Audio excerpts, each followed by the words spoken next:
We'll start with Rick from Middle Tennessee, just an opening statement about playing in the Bell Helicopter Armed Forces Bowl. Well, first of all, thank you. We're very appreciative and honored to be here and representing Middle Tennessee in the Bell Helicopter Armed Forces Bowl. So very excited to be here. We're honored to play against a great Navy team and looking forward to it. Ken? United States Naval Academy football programs, like Coach said, we're very humbled and proud to be here. Both sides recognize it's hard to win football games, so for our program to be here with medal is a great testament to our players on both sides.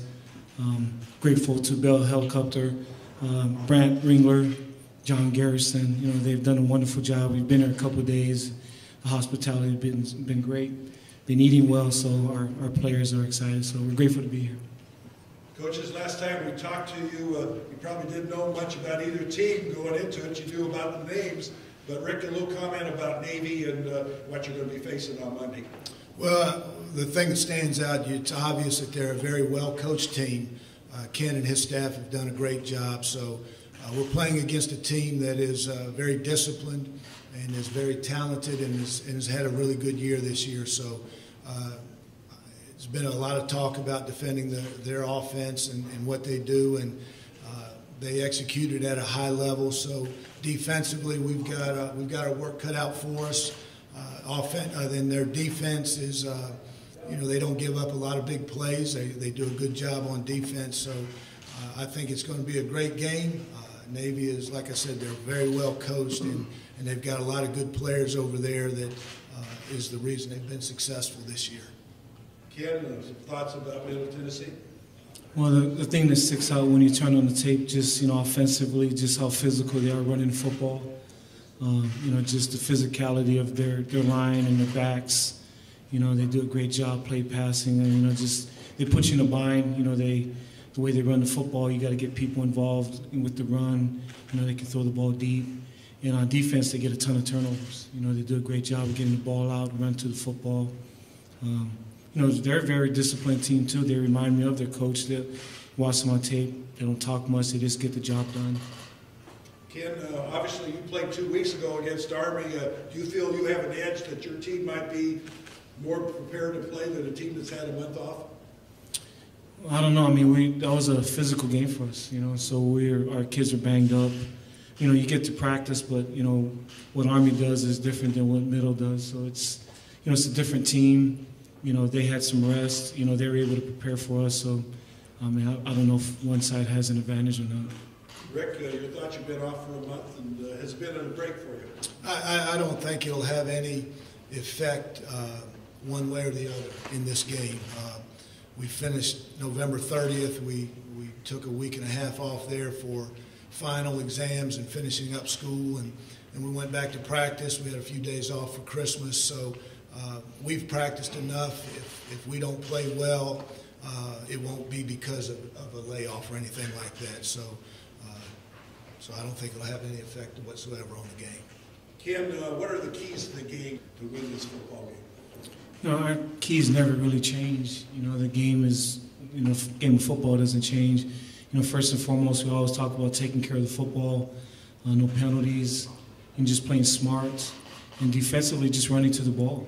We just, those have always been our keys. If we don't do those things, if we don't play hard, if we don't take care of the ball, if we do have penalties, we have zero chance. And all that does is just give us an opportunity to compete. Rick, for you, the keys? We got 5 things that go into every game with that I believe in is what is necessary to win a football game. And it starts with turnovers. You've got to protect the ball. You've got to play smart. Like Ken said, you can't have missed assignments. You can't have penalties. You've got to be great in the kicking game. You've got to play with great effort and toughness.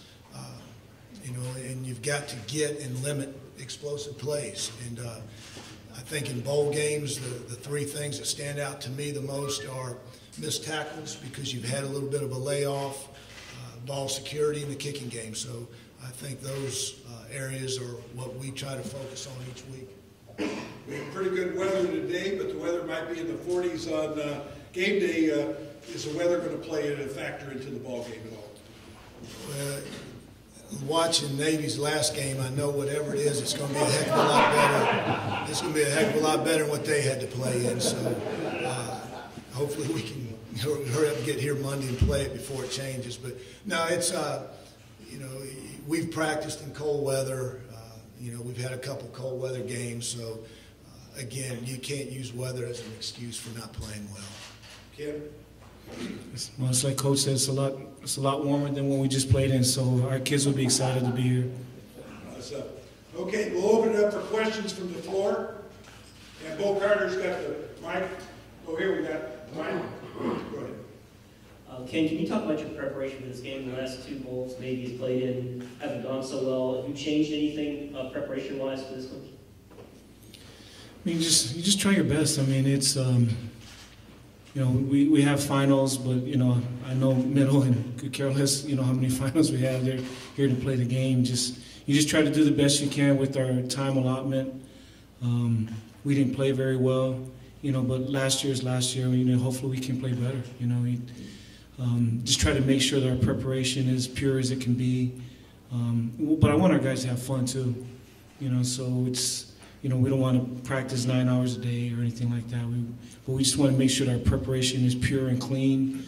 And when it's time to have fun, it's time to have fun. And we'll see what happens. Maybe eat a little bit more, but other than that, no.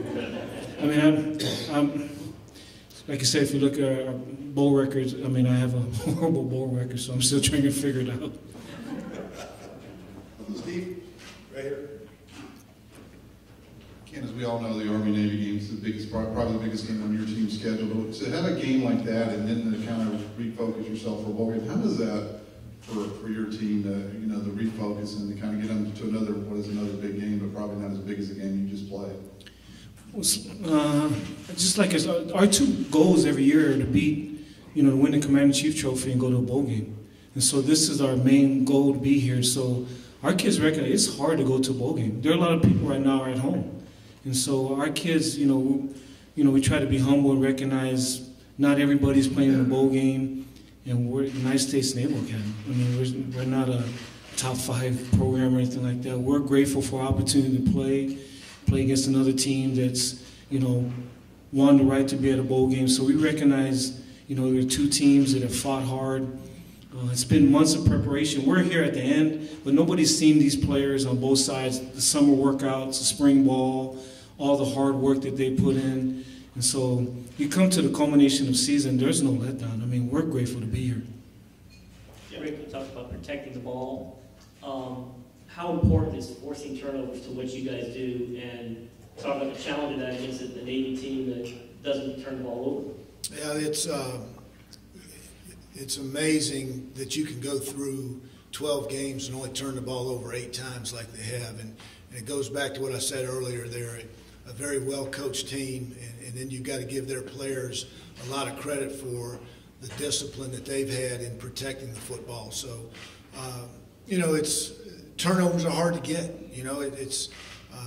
Sometimes you can go a whole year and you practice, you do everything the same way, and you don't quite get the turnovers.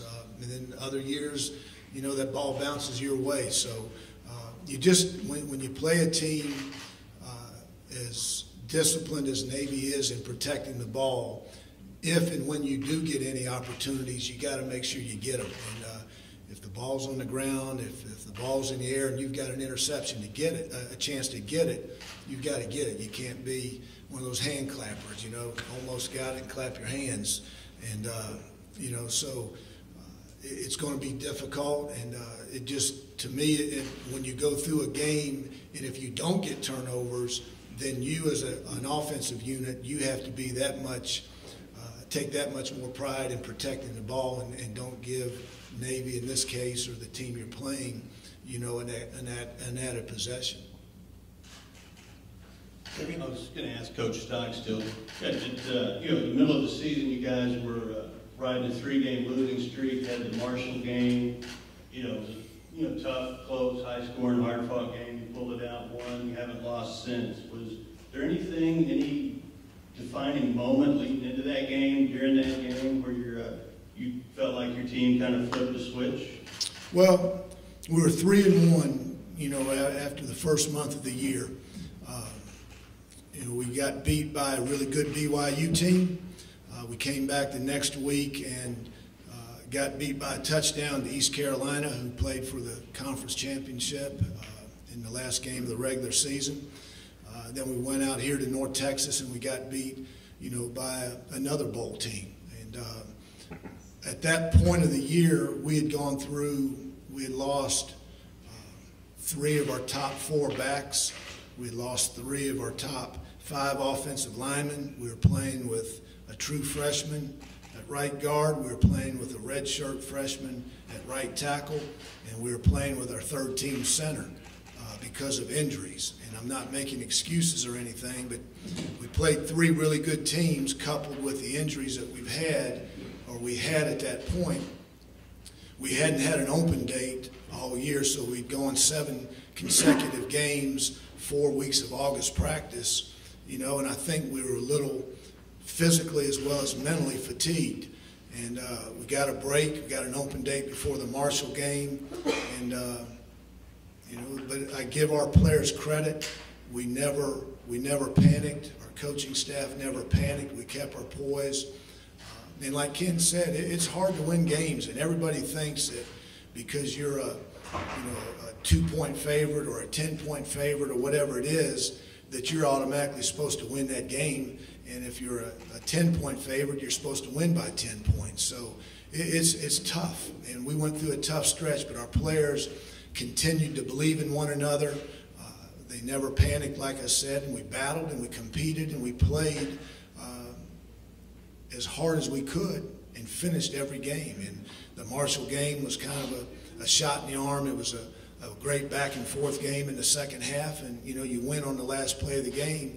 And I think that gave us a little bit of confidence that has carried over to the last half of the season. Any other questions right here? There's a lot of focus on Middle Tennessee defense trying to stop the Navy option offense because it's so different. Can we flip this around and talk about Navy defense against Middle Tennessee offense? You guys, Rick, have really run the ball well. You guys can both comment on that matchup, especially the offense, as well as you guys' offensive line has been playing.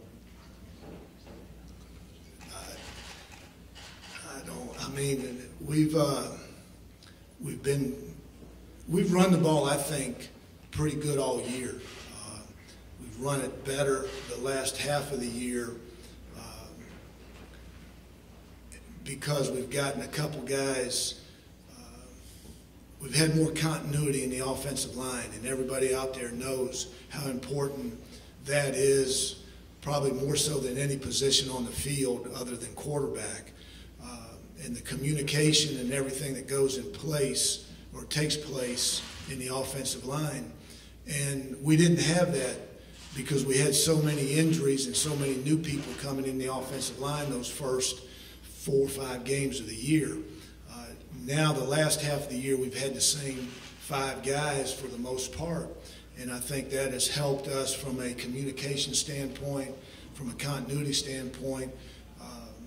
It's our receivers have done a great job downfield blocking, and our running backs, are because they're running behind the same 5 guys for the most part, have been a little bit more effective.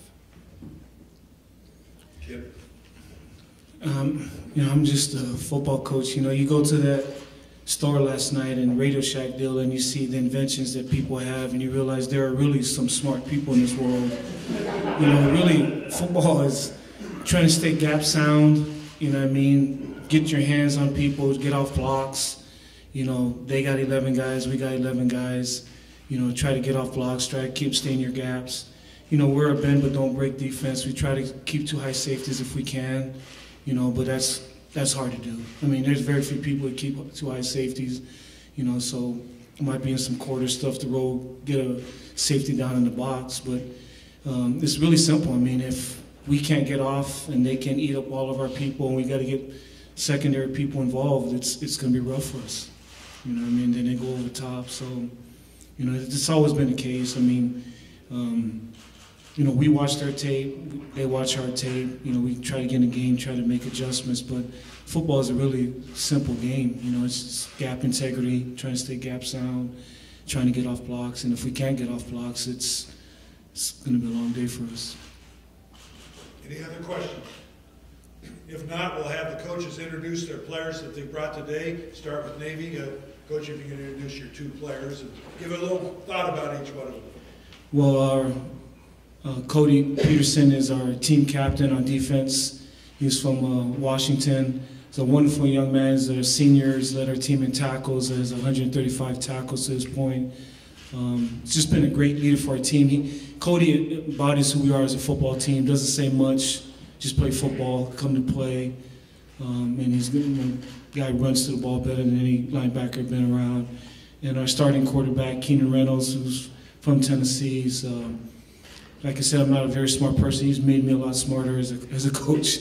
We're 1-3 when he took over as a starting quarterback 2 years ago, and he's done tremendous things as running our offense. He's a good option quarterback that I've been around. Coach, one question I have, just a personal question. I've never seen a coach so excited after he scored a touchdown against San Jose.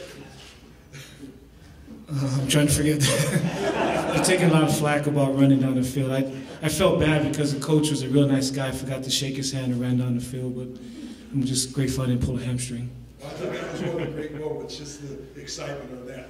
Coach, if you can introduce your players, and I'll move over here. Logan Kilgore is our quarterback. He's from Rockland, California. He's one of our 4 captains. He's graduated with his undergraduate degree as well as his MBA, and just a phenomenal person. He's had a great career, holds most of our passing records here at Middle Tennessee. Jimmy Staten is another 5th-year senior. He's one of our 4 captains. He's from Waycross, Georgia. He's a defensive tackle. And again, just he's graduated and just a phenomenal person, and has had a great year and a great career for us. Well, good enough. Right now we'll break into 1-on-1s. We'll have Mark Owens over here with Middle Tennessee and Scott with Navy. They'll kind of coordinate the players in the back of the room, so players that will gravitate back there and go from there. The coaches will remain on the side here to do 1-on-1s.